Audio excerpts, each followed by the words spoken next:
Assalamualaikum warahmatullahi wabarakatuh. Balik lagi bersama gua Pendi. Kali ini gua akan melanjutkan kembali tentang konten gua yang dimana gua mereview satu buku yang berjudul Sandiwara Langit. Nah, pada pertemuan yang lalu kita sudah sedikit mengetahui tentang kisah dari perjalanan novel tersebut. Nah, teman-teman, kalau kita ingat pertemuan yang lalu, bagaimana seorang pemuda yang mempunyai keinginan untuk menikah di usia yang sangat muda, ya. Nah, dengan alasan-alasannya yang menurut gua cukup sangat logis, ya. Dia memberikan penjelasan kepada seorang ustadz dengan keadaannya kenapa dia harus menikah. Gua coba akan lanjutkan kisah ini, yang dimana gua akan coba mendetailkan terkait dengan kisah dua sosok inti dari kisah tersebut, yaitu si pemuda yang bernama Rizkon, dan kemudian si gadis yang ingin dinikahi oleh Rizkon, yaitu bernama Halimah. Nah, gue coba akan mendetailkan terkait dengan keseharian yang dilakukan oleh si Rizkon. Kenapa perlu banget dibahas tentang keseharian si Rizkon? Karena ini yang membedakan juga yang menarik, ya, dari kisah novel tersebut, itu bagaimana kita bisa melihat bahwasanya perjalanan hidup, kemudian apa yang dilakukan oleh si Rizkon ini sangat berbeda, dan itu yang bisa menjadi inspirasi untuk kita, gitu. Nah, di usia si Rizkon yang 18 tahun, jika kita melihat usia pada waktu itu, di usia seperti itu kebanyakan para pemuda itu menghabiskan waktu dari kafe satu ke kafe yang lain, kemudian menghabiskan waktu di mall, kemudian menghabiskan waktu di bioskop. Tapi berbeda dengan si Rizkon. Si Rizkon yang hidup di tengah-tengah kota, yang kita bisa lihat bahwa keramaian kota metropolitan itu cenderung dengan banyaknya fitnah, ya teman-teman. Nah, tapi tidak dengan si Rizkon ini. Dia begitu gigih untuk mendalami agama. Bahkan hampir seluruh waktu liburnya ketika sekolah dia habiskan untuk bermajelis ilmu, mengkaji ilmu agama. Dia dekat dengan salah seorang ustadz, yang dimana ustadz inilah yang nantinya akan membimbing beliau ketika ada permasalahan. Ustadz tersebutlah yang beliau ajak diskusi untuk bisa memberikan masukan atau memberikan nasihat kepadanya. Sampai satu waktu, teman-teman, kita bisa uji keseriusan beliau, uji bagaimana beliau serius dalam mengkaji agama. Ketika itu, si Rizkon ini ada keperluan mendadak sehingga tidak bisa ikut dalam satu majelis di satu masjid. Lalu karena dia tidak ingin ketinggalan materi tersebut, dia cari-cari lain agar bagaimana dia bisa mendapatkan materi kajian pada saat itu. Apa yang dilakukan yaitu dia menitipkan rekaman suara pada jamaah yang lain, sehingga ketika dia pulang nanti dia tetap bisa mendapatkan hasil dari kajiannya. Nah, menurut gua ini sangat jarang sekali, bahkan jarang sekali dilakukan oleh orang-orang yang sudah sering ngaji, gitu ya. Jadi usahanya ini betul menunjukkan bahwa dia itu serius dan gigih untuk mendalami Islam, mendalami ilmu agama, gitu. Nah, dia mungkin tidak ingin kelewatan satu bab dari materi yang sudah dia ikuti secara rutin, sehingga dengan cara itulah dia menunjukkan bahwa dia itu sangat serius untuk belajar agama. Nah, di sini teman-teman kita bisa melihat, ya, bagaimana sangat menarik sekali dan begitu memberikan motivasi untuk kita, gitu ya. Jadi tidak ada halangan apapun kita untuk serius belajar di era sekarang ini, gitu ya. Semua kita bisa akses, gitu. Jadi sangat disayangkan ketika kita masih mempunyai banyak alasan untuk belajar agama. Nah, itu yang gua dapat, ya, dan gua bisa sharingkan ke teman-teman semua, gitu, tentang Rizkon ini. Nah, kemudian apa yang menarik dari si wanita atau si gadis tersebut, gitu. Di usia yang beda 1 tahun dengan si Rizkon, si Halimah juga sangat berbeda dari wanita-wanita sebaya yang lainnya, gitu ya. Nah, suatu ketika yang merubah Halimah ini berbeda dengan wanita yang lainnya, yaitu ketika di umur 10 tahun, ketika dia menginjak kelas 5 SD, dia ketika itu tidak sengaja menghadiri suatu pengajian di masjid. Lalu ketika dia duduk dan mendengarkan sang ustadz, kemudian sang ustadz itu memberikan materi yang berkenaan dengan wajibnya seorang perempuan menutup aurat. Nah, disitulah ketika mendengarkan sang ustadz berkata bahwa perempuan itu wajib untuk menutup auratnya, sehingga bergetarlah hatinya pada waktu itu. Lalu ketika pulang, dia langsung meminta kepada keluarganya untuk saat itu, detik itu, dia bertekad, berazam untuk menutup auratnya.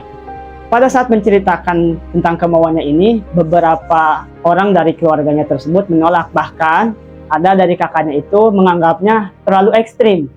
Karena kakaknya melihat realitas yang ada pada di lingkungan rumahnya, di lingkungan tempatnya tinggal itu, banyak orang tua yang umurnya sudah puluhan tahun juga, bahkan masih enggan untuk menggunakan hijab gitu. Nah, berbeda dengan anak ini yang baru menginjak 10 tahun, dia ingin menutup auratnya secara full.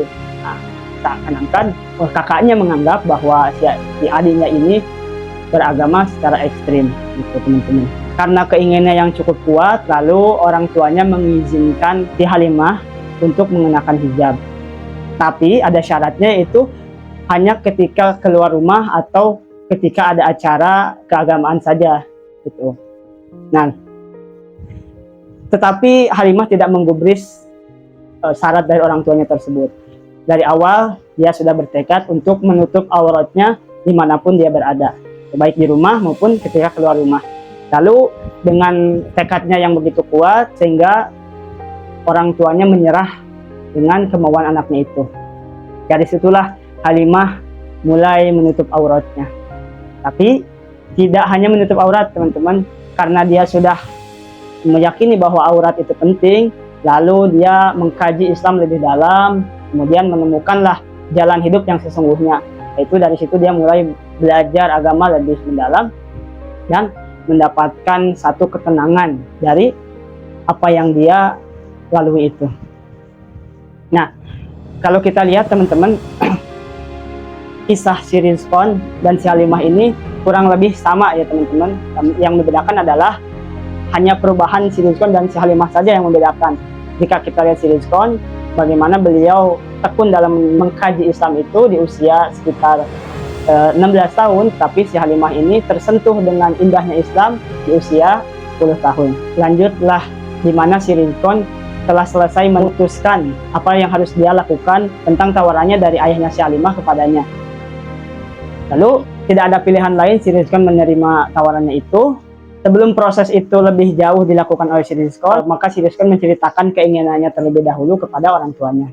Nah, perlu kita ketahui juga teman-teman bahwa si Rizqon ini terlahir dari keluarga yang sangat miskin. Jangankan untuk memberi biaya pernikahan si Rizqon, kadang untuk makan keluarganya saja masih sangat kesusahan.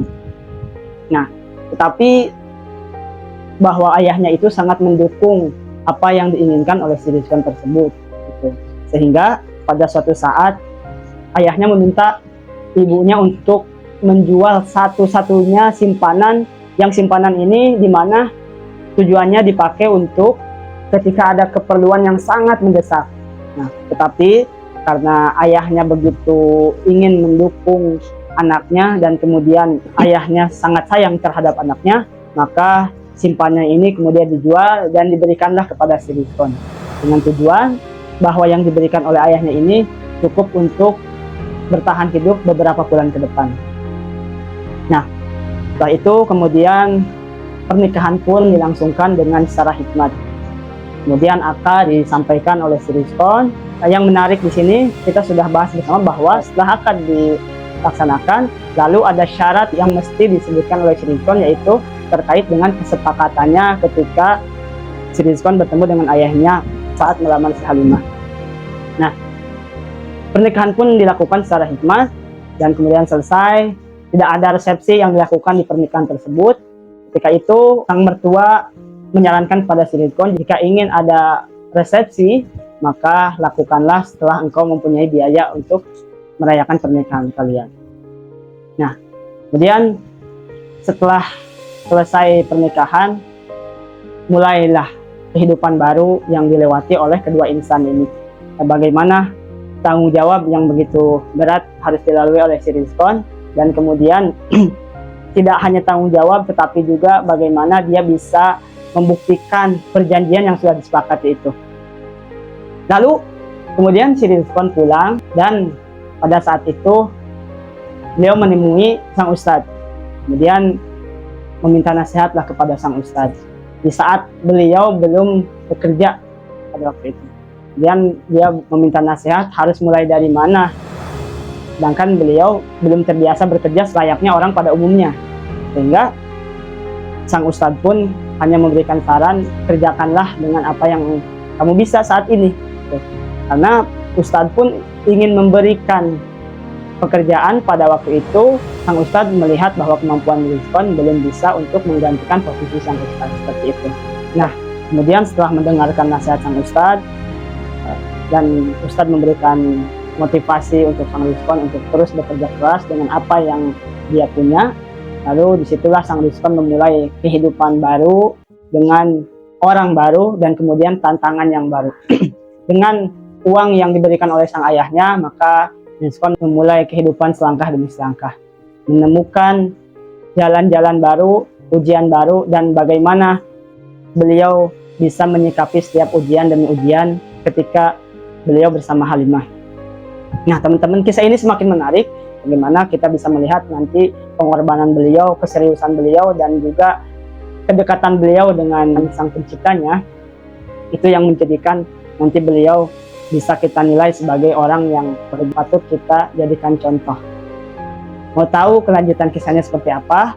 Stay tune, ikuti terus channel gua. Kita ketemu lagi di cerita selanjutnya. Assalamualaikum warahmatullahi wabarakatuh.